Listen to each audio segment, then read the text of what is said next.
Studio news திறக்கம் யாரை பற்றி பார்க்க போகிறோம்னா அதிமுகவில் பார்த்தீங்கன்னா எடப்பாடி பழனிசாமியை தவிர்த்துட்டு வேற எல்லாரையும் பார்த்தீங்கன்னா ஒன்றிணைக்கும் பணியில் பார்த்தீங்கன்னா அதிமுகவில் இருக்க சசிகலா வேலுமணி ஓபிஎஸ்லாம் ஈடுபட போகிறதா சொல்கிறாங்க. ஸோ டெல்லியும் பார்த்தீங்கன்னா அதுக்கு பச்சை கொடி காமிச்சிருக்கதா சொல்கிறாங்க.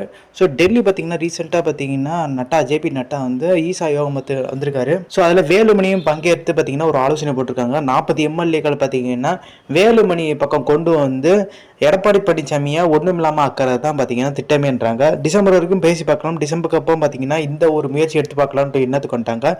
ஸோ சசிகலா பார்த்தீங்கன்னா ஒன்றிணைந்த அதிமுக உருவாக்குறதுக்கு பார்த்தீங்கன்னா பொதுக்குழு கூட்டுறதுக்கான முயற்சியில் ஈடுபட்டிருக்காங்க. அவங்களுமே பார்த்தீங்கன்னா ஸ்வீட் பாக்ஸ் செலவு பண்ணுறதுக்கு ரெடியாக இருக்காங்க. லிக்விட் கேஸாக பார்த்தீங்கன்னா கொடுக்கறதுக்கும் தயாராகிட்டாங்க. முதல் பார்த்தீங்கன்னா தன்னோட சகோதரர் திவாகர் வச்சு முயற்சி பண்ணி பார்த்தாங்க. அது ஃபெயிலியர் ஆச்சு. இப்போ அவங்களே களமிறங்கிட்டாங்க. ஓபிஎஸ் ஒரு பக்கம் இந்த பொதுக்குழு வழக்க நம்பியிருக்காங்க.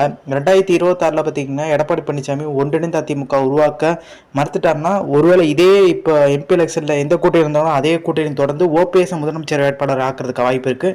இப்போ வேலுமணி பெரிய லெவலில் பார்த்தீங்கன்னா அதிமுகவில் செலவு பண்ண மாட்டார். அதனால தான் இப்போ இருந்தே மூஞ்சி காமிக்க ஆரம்பிக்கிறாரு. இது நடக்கிறதுக்கான வாய்ப்பு இருக்குது.